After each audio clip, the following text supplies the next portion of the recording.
364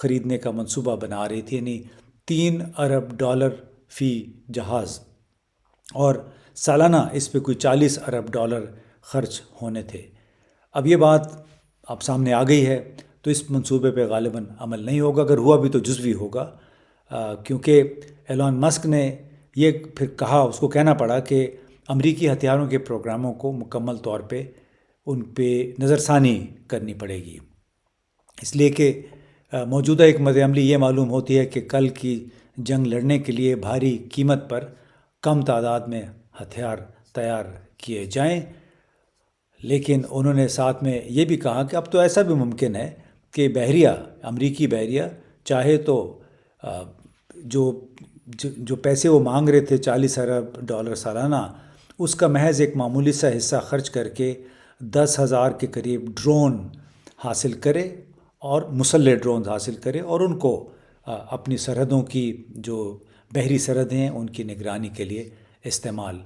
کرے۔ ان کا Elon Musk کا یہ بھی کہنا ہے کہ اگر فوری اور ڈرامائی تبدیلیاں نہیں لائی گئیں تو امریکہ اگلی جنگ، کوئی بھی جنگ، بہت بری طرح ہار سکتا ہے۔ اس طرح بہت کچھ گورنمنٹ ڈپارٹمنٹ آف ایفیشنسی کے ریڈار پہ آ گیا ہے، اور اس کے لیے ڈونلڈ ٹرمپ مسلسل ایگزیکٹو آرڈر پہ ایگزیکٹو آرڈر جاری کر رہے ہیں، کیونکہ ان کا بنیادی مقصد بھی ہے امریکہ کو دوبارہ سرمایہ کاروں کے لیے پرکشش بنانا، اس کے ساتھ ساتھ بجٹ خسارہ کم کرنا۔ اور ایلون مسک نے پہلے ہی اعلان کر رکھا ہے کہ $2 کھرب کا خسارہ جو ہے وہ اس سال ہی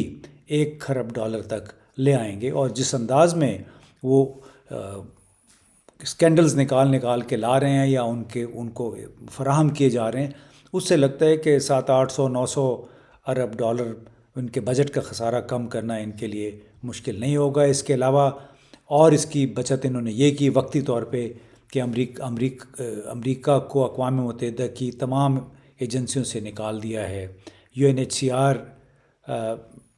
اور اس طرح جو مشرق وسطیٰ کے لیے جو اقوام متحدہ کے ادارے کام کر رہے تھے، بلکہ WHO سے بھی امریکہ نے نکلنے کا اعلان کر دیا ہے۔ اس کے ساتھ ایک اور بڑا سکینڈل جو سامنے آیا کہ ایلون مسک کے تحت جو ٹیم کام کر رہی ہے، انہوں نے میڈیکیئر اینڈ میڈیکیٹ کے اندر ٹیکس دہندگان کے $100 ارب کے ضائع ہونے والے ایک سکینڈل کو سامنے لے کے آئے ہیں، اور ایلون مسک کے بقول دھوکہ دہی کا یہ ایک مرکز رہا ہے جہاں پہ $100 ارب جو ہیں وہ ٹیکس دہندگان کے ضائع ہو رہے تھے۔ ان کا یہ کوٹ ہے، انہوں نے کسی کو بتایا کہ یہ وہ جگہ ہے جہاں پیسے کا بڑا فراڈ ہو رہا ہے۔ اور ساتھ میں ایک اور انہوں نے جو سکینڈل وہ سامنے لے کے آئے کہ سوشل سیکیورٹی نمبر یا عارضی ID نمبر والے افراد کے نام پہ ہر سال $100 ارب سے زیادہ کی ادائیگیاں ہوتی رہی ہیں۔ یعنی انہوں نے کہا کہ جب میں نے ٹریجری یعنی وزارت خزانہ میں پوچھا کہ کسی کو اندازہ تھا کہ اس جو $100 ارب ہے اس کا کتنا فیصد غیر واضح اور واضح فراڈ ہے، یعنی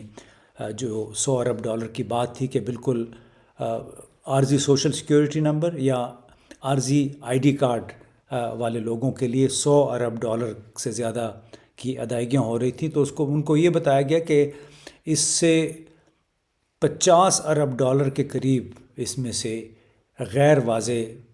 نمبرز تھے، یعنی وہ کھلا فراڈ تھا۔ اب یہ وہ بڑے اعداد و شمار ہیں جو مائنڈ باگلنگ اس کو کہتے ہیں، پریشان کن بھی ہیں، اس پہ کئی لوگ اس کو سن کو یاد بھی نہیں رہتے، لیکن ڈونلڈ ٹرمپ اور ایلون مسک کے ریڈار پہ یہ بڑے بڑے اعداد و شمار ہے، اور ان کا یہ خیال ہے کہ وہ نہ صرف سرمایہ کاروں کو واپس امریکہ لے کے آ سکیں گے، بلکہ ٹیکس کی شرح بھی کم کریں گے، اور اس کے ساتھ ساتھ بجٹ خسارہ بھی کم کر دیں گے۔ اس کے ساتھ ساتھ ایک اور بات بڑی واضح ہوئی کہ نیتن یاہو اسرائیلی وزیر اعظم نے واشنگٹن کا دورہ کیا، اور وہاں پہ غیر اعلانیہ طور پہ گریٹر اسرائیل پروجیکٹ کے لیے امریکی حمایت بھی حاصل کر لی۔ ٹرمپ نے اسرائیل کو $7 ارب مالیت کا اسلحہ فروخت کرنے پر رضامندی ظاہر کی۔ انہوں نے اس کے ساتھ ہی تعمیر نو اور ترقی کے لیے غزہ کا انتظام بھی سنبھالنے کا اعلان کیا، جہاں سے 2 ملین سے زیادہ فلسطینیوں کو نکال دیا گیا۔ اب ایسا لگ رہا ہے کہ لبنان کو زیر کرنے اور شام میں پراکسی حکومت قائم کرنے کے بعد نیتن یاہو اسرائیل کے علاقے کو مزید وسعت دینے کے منصوبے پہ عمل پیرا ہیں۔ اس حوالے سے امریکہ کے بڑے نامی گرامی ماہر معاشیات اور اسٹریٹجک امور کے بھی بڑے ایکسپرٹ ہیں جیفری زاکس، انہوں نے حالیہ ایک انٹرویو میں یہ بات کی تھی گریٹر اسرائیل کی، یعنی عظیم اسرائیل کی۔ تو آئیے سنتے ہیں کہ جیفری زاکس نے کیا کہا۔ No, we're going to have Greater Israel, and we're just going to bash anybody that doesn't like it. What is Greater Israel? Greater Israel means either that Israel controls not only its geographic territory, but that it essentially controls or annexes the West Bank, the Golan Heights, which they've just enlarged, Gaza, and East Jerusalem. So everything that was captured in 1967, Netanyahu explicitly said, we're never giving that back. There are religious zealots, I would use even stronger terms, who use the book of Joshua, which is 2,700 years ago, that said, well, God gave us everything from the river in Egypt, meaning the Nile, to the Euphrates. And there are zealots in Israel, and they're in the government, who believe, yes, this is God's ordinance, we're going to take whatever we want. اب یہ تو Jeffrey زاکس تھے، انہوں نے بنیادی طور پہ یہ کہا کہ گریٹر اسرائیل کے منصوبے پہ عمل جاری ہے اور یہ بن کے رہے گا، اور اس پہ بات پہ امریکی رائے عامہ یا امریکہ کی دو بڑی جماعتیں ہیں وہ تمام متفق ہیں۔ تو گلوبل امریکی کیپٹل جو جوئش کیپٹل ہے، یعنی سرمایہ جو ہے، وہ اس وقت مکمل طور پہ سرگرم ہے اسرائیل کی سرحدوں کو مزید وسعت دینے کے لیے۔ اب نیتن یاہو نے واشنگٹن قیام کے دوران اسرائیلی چینل 14 کو ایک انٹرویو دیا۔ اس انٹرویو میں انہوں نے بڑے واضح طور پہ کہا کہ دو ریاستی فارمولے کے حوالے سے ان سے پوچھا گیا، جس کا مقصد ہے کہ اسرائیل اور فلسطین کی دو ریاستیں شانہ بشانہ قائم ہو سکتی ہیں یا نہیں، تو نیتن یاہو نے کہا کہ فلسطینی ریاست اسرائیل کے لیے سیکیورٹی خطرہ ہوگی۔ ساتھ میں انہوں نے سعودی عرب سے کہا کہ سعودی عرب کے اندر ایک فلسطینی ریاست بنا لیں، سعودی عرب میں یہ ریاست بن سکتی ہے کیونکہ وہاں زمین بہت زیادہ ہے۔ اب ساتھ میں انہوں نے یہ بھی کہا کہ 7 اکتوبر 2023 کے بعد ہمارے ساتھ کیا ہوا آپ کو پتہ ہے، آپ جانتے ہیں کہ وہ کیا ہے، وہ ایک فلسطینی ریاست تھی غزہ میں، اور اس نے ہمارے ساتھ کیا کیا آپ کو پتہ ہے کہ ہمیں اس میں ملا کیا۔ اور انہوں نے یہ کہا کہ ساتھ میں ایک اور بات بڑی تشویشناک انہوں نے نیتن یاہو نے کہی کہ میرے خیال میں اسرائیل اور سعودی عرب کے درمیان امن نہ صرف ممکن ہے بلکہ بہت جلد ایسا ہونے والا ہے۔ اس لحاظ سے یعنی انہوں نے ایک بڑی خبر یہ سنائی کہ سعودی عرب بھی جلد ہی امریکی صدر ڈونلڈ ٹرمپ کے کہنے پہ ان کے ساتھ ان کی تجاویز جو ہے وہ شاید مان لے۔ اب آپ کو یہ بھی بتائیں کہ جب گریٹر اسرائیل کی بات ہوتی ہے تو ستمبر 2024 میں جیروسلم پوسٹ میں ایک مضمون شائع ہوا اور اس کے ساتھ ایک نقشہ بھی شائع ہوا، اور اس میں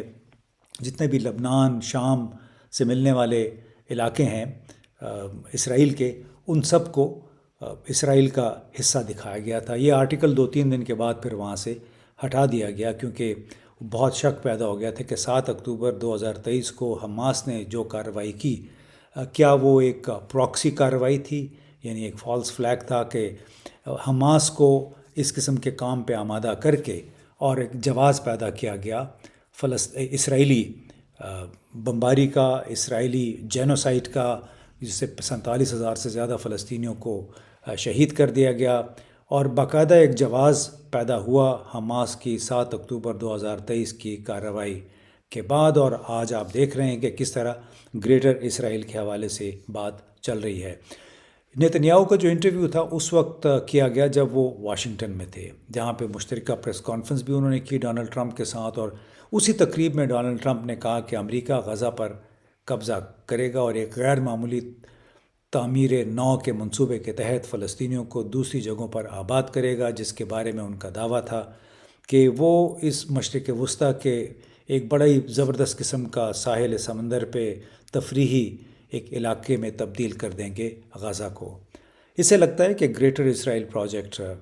ٹریک پر ہے۔ نیتنیاہو اب ٹرمپ کو لبنان، شام، مصر، سعودی عرب اور اردن کو دھونس دینے کے لیے استعمال کریں گے تاکہ یہ ممالک فلسطینی پناہ گزینوں کو آباد کرنے کے لیے قبول کر لیں۔ عالمی یہودی سرمایہ کار جو کہ امریکہ کو بھی کنٹرول کرتا ہے اور یورپ کو بھی کنٹرول کرتا ہے، وہ مکمل طور پر اس منصوبے کے پیچھے ہے۔ جیسے کہ جیفری زاکس نے بھی کہا اپنے انٹرویو میں جو ہم نے آپ کو سنوایا کہ عظیم تر اسرائیل ایک حقیقت بن جائے گا۔ وہ ان کے راستے میں آنے والی ہر چیز کو برباد کر دیں گے، ہر چیز کو ڈیمالش کرتے ہوئے اپنے منصوبے پہ عمل جاری رکھیں گے۔ اسرائیل کے آگے کوئی فلسطینی ریاست کا کوئی تصور نہیں ہے، وہ اس پہ یقین ہی نہیں کرتے۔ یہ نیتنیاہو نے واضح کر دیا ہے کہ وہ ایک ہمارے لیے سیکیورٹی تھریٹ ہوگی، سیکیورٹی خطرہ ہوگی، لہٰذا ان کے پڑوس میں فلسطینی ریاست نہیں ہو سکتی ہے۔ اور یہی وجہ ہے کہ ڈونلڈ ٹرمپ کو غزہ کی ترقی کے لیے سنبھالنے کا خیال آیا۔ اس کا مطلب ہے کہ ترقی کے نام پر اسرائیل کے لیے اس خطرے کو مکمل طور پہ زائل کرنا ہے جو فلسطینی ان کے لیے ہو سکتے ہیں۔ یہودیوں کے اس خواب کو روکنے کے لیے مسلم ممالک بہت کچھ نہیں کر پائیں گے، نہ ہی کرنے کی پوزیشن میں ہیں، چاہے یہ تمام کام یعنی گریٹر اسرائیل کا پروجیکٹ، قانون کی حکمرانی، فلسطینیوں کے بنیادی حقوق کہ کس حد تک پامالی کرے، لیکن امریکہ کو اس سے کوئی پرواہ نہیں ہوگی۔ ان کو اس وقت اسرائیل کو تحفظ دینا ہے، اور اس بات پہ امریکہ بھر میں مکمل اتفاق رائے ہے۔ مسلمان ممالک میں بھی اس حوالے سے کافی لے دے ہو رہی ہے۔ امریکی صدر کے اعلان غزہ کے حوالے سے اس پر رد عمل کا بھی اظہار کیا گیا ہے، لیکن یہ رد عمل ہی رہے گا۔ ہم نے دیکھ لیا کہ کس طرح 47,000 فلسطینی جانیں اب تک ضائع ہو چکی ہیں تقریباً 1.5 سال میں، اور نہ جانے اور کتنی جانیں ضائع ہوں گی۔ اس کے ساتھ ساتھ فلسطینیوں کو ان کی اپنی زمین سے بھی نکال دیا گیا ہے، جس کا مطلب ہے کہ دنیا بھر میں اور بہت جلد اکثر اسلامی ممالک بھی اس بات سے سمجھوتہ کر لیں گے کہ ان کی جان بخشی، ان کی پناہ گریٹر اسرائیل کو تسلیم کرنے ہی میں ہے۔ بہت بہت شکریہ۔